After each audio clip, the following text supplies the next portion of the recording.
Se ha planteado también desde hace un tiempo, y también es una organización joven, poner en discusión los temas urbanos. Valparaíso ha sido uno de los focos de discusión, pese a que estamos en una discusión que probablemente es nacional o global incluso, pero sin duda que tenemos que valorar que podamos generar estos espacios de reflexión y discusión. Nuestra corporación, y con esta presentación que les haré, que es un poco un motivador de lo que va a ser la discusión de hoy día, ¿cierto? Se planteó estas discusiones urbanas, lo cual nos ha permitido ir haciendo propuestas que se han ido algunas publicando, y también periódicamente nuestras columnas en el Mercurio de Valparaíso, que han mantenido o intentado mantener discusiones, no sin polémica. Sin duda que esto es un tema que implica abrir el debate, y el objetivo se ha cumplido en cuanto a esa generación de discusión.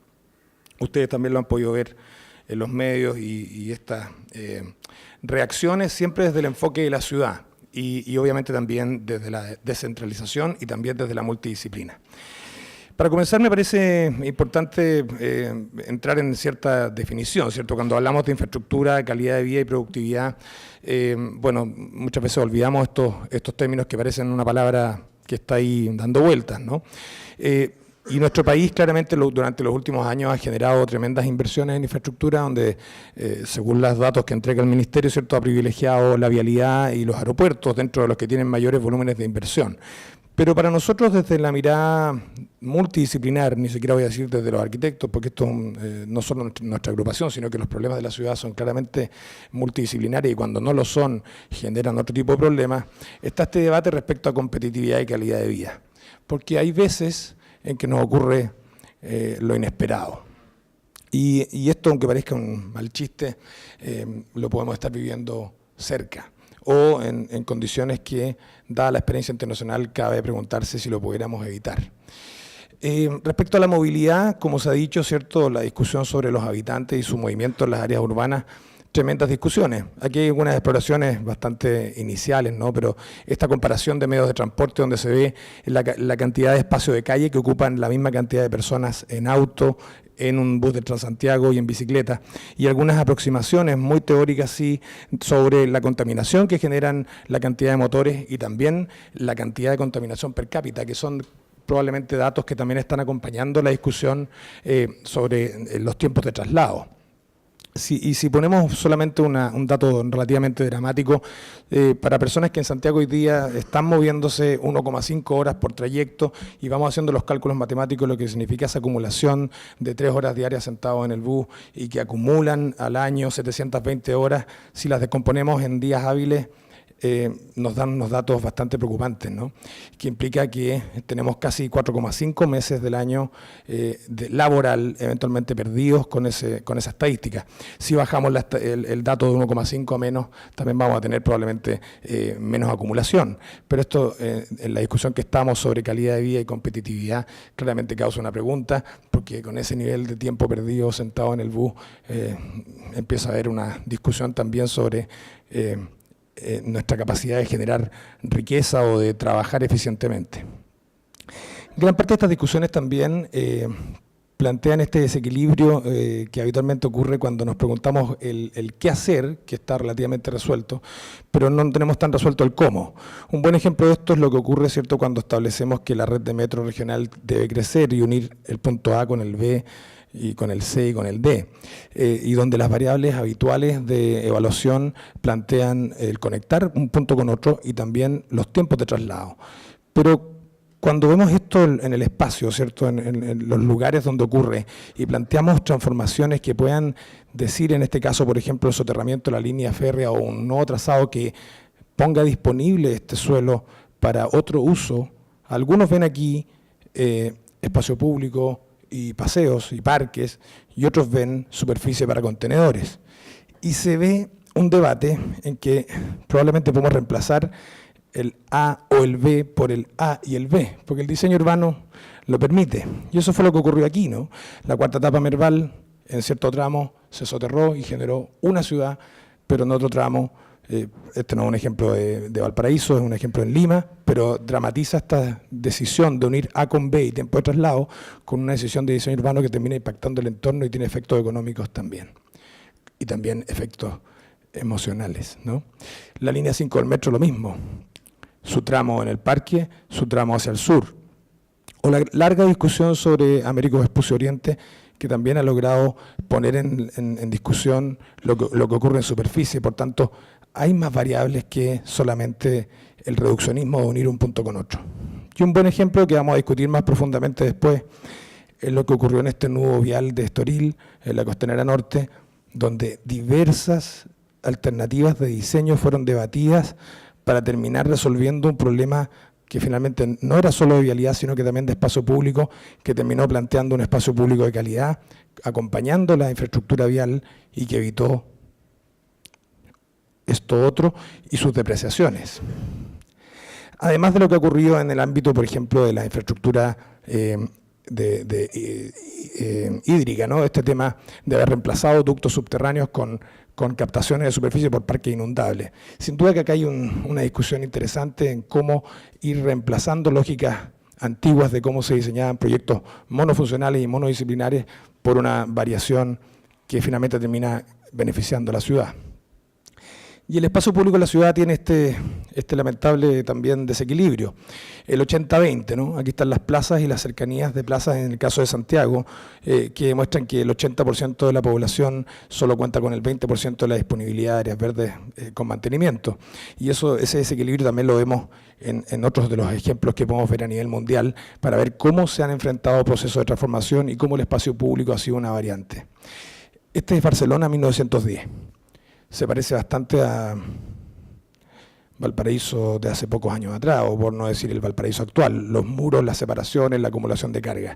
Pero la transformación que se produjo en este lugar generó esto.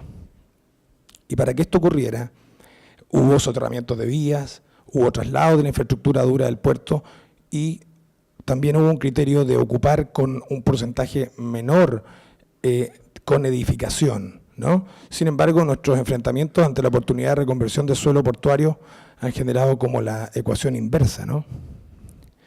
Y esto que hace unos años era una lógica comprensible o algo así, hoy día nos genera un montón de preguntas de si hicimos lo correcto, con unos récords Guinness. Entonces hay una pregunta sobre el enfrentamiento de nosotros desde la academia, desde la profesión, de cómo enfrentar la discusión sobre ciudad y cómo poner en equilibrio o reequilibrar el problema de lo monofuncional a lo multifuncional, de lo monodisciplinar, lo monosectorial, lo monoescalar y toda esta problemática que nos permitiría teóricamente crear planes participativos con múltiples equipos de distintos profesionales que entienden que los plazos de los proyectos superan los gobiernos de turno, que piensan en el problema productivo, pero también en la ciudad y sus impactos, y que permiten algo así tan difícil como le dicen caminar y mascar chicle. ¿Cómo pasar entonces a esa condición múltiple, ¿no? Y aquí en esta bahía hay buenos ejemplos, ¿no? El Molo de Abrigo, si lo vemos en 3 dimensiones, ¿cierto? Una obra impresionantemente grande, 700 metros de largo en su tramo brazo de abrigo y 60 metros de profundidad, con toda la acumulación histórica de datos que permitió esta bahía, que si se fijan en la imagen, que es de 1930 aproximadamente, es muy parecida o la misma que tenemos hoy día. Y cuando Valparaíso se crea hace un siglo atrás, ¿cierto? Se inician las obras de transformación que iban a terminar 20 años después. Una vez inauguradas ocurre esto.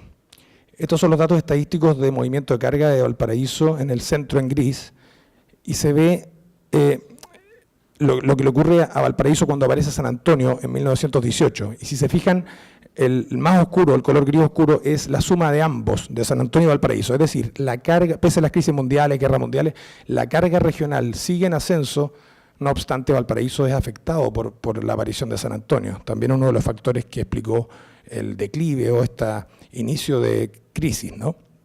Y además, si le ponemos información de plazos, vemos que hubo aproximadamente 13 años de diseño para poder haber llegado al acuerdo de 1912 cuando las obras se inician, y luego hay 19 años de ejecución, que es el Molo de Abrigo que se termina en 1931. Esto hoy día, mi Mideplan o Mideso no sé si lo soporta, ¿no? Ni tampoco el político de turno cuando tiene que tomar una decisión respecto a proyectos de largo plazo. Pero además de esta discusión, este tipo de estadísticas demuestran que el sistema de puertos de la región de Valparaíso, que hace un siglo tardaba, qué sé yo, un par de días en mula en ser conectado, hoy día tiene altísimas posibilidades de ser planteado como un sistema colaborativo, más allá de la competencia a muerte, porque claramente en esta discusión, por ejemplo, el puerto de gran escala, ya que están igualados a escala, la alternativa que se ha planteado para San Antonio con la de Valparaíso, cabe una pregunta de si pueden competir ambas cosas o en realidad estamos hablando de sistemas complementarios. Y lo mismo ocurre al norte del país, donde el sistema portuario Antofagasta-Mejillones generó una discusión respecto también al emplazamiento de cargas peligrosas en zonas urbanas, que también es otra discusión. Por tanto, una discusión como la que queremos generar hoy día sobre este equilibrio o desequilibrio entre calidad de vida y competitividad, bueno, sin duda que es una invitación desafiante.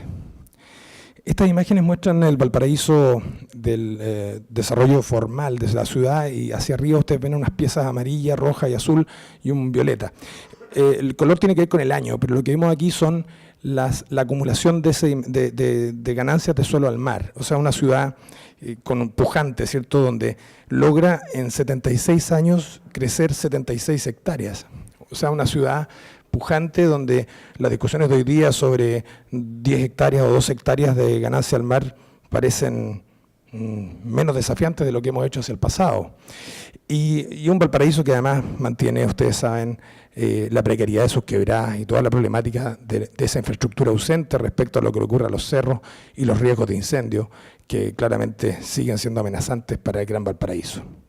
Y donde la infraestructura, y pongo este caso de ejemplo de lo que ocurrió en Constitución después del 2010, si se fijan en la orilla del río, donde las casas fueron golpeadas por el tsunami en el caso del río Maule, la entrada lateral de la ola, hoy día está enfrentado con un parque inundable que, pese a que es una solución intermedia respecto a la posibilidad de inundación, sí logra ser una acción de ocupación pública de una zona que podría ser nuevamente tomada. Ahí hay una lección interesante de lo que se puede hacer también con las quebradas de Valparaíso.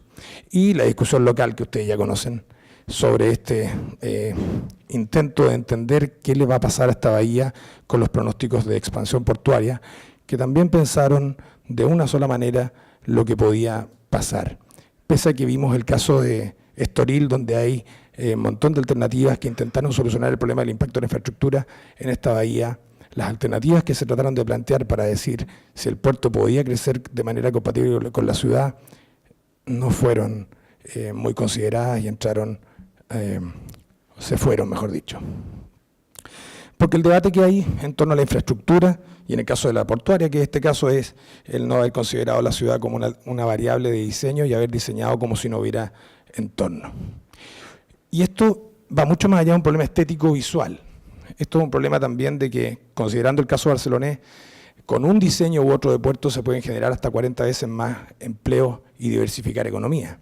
Por lo tanto, este problema, si comparamos alternativas también, nos permite decir que si llega una actividad que plantea empleos directos de un volumen, cuando llega la posibilidad de compatibilizarlo y generar más actividades, claramente hay una posibilidad también de multiplicar los empleos.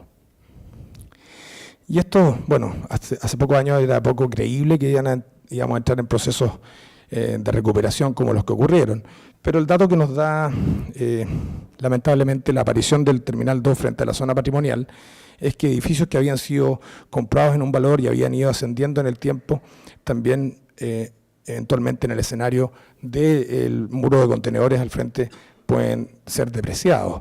Y si eso ocurre en un edificio de la bahía, ¿qué pregunta cabe eso lo que pasaría con toda la bahía de edificios depreciados?